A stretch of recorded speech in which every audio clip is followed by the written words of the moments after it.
İkinci bölüm olacak.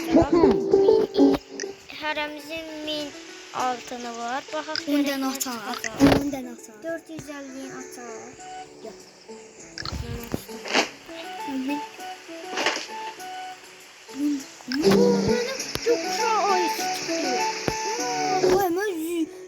O kadar şeyim var ki 110 gibi.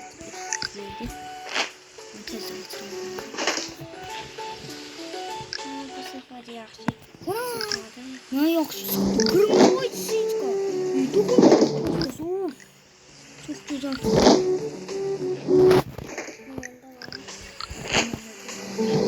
Oo. Rakun ayısı çıktı. DJ'nin tarzı.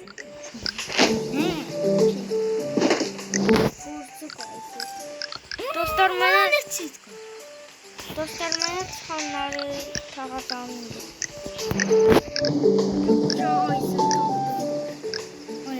Bu 8 bit sitka. 8 bit Cisco. O çox yaxşıdır.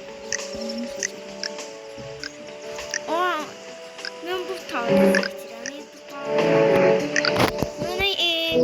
Mənə belə şey ən yaxşısı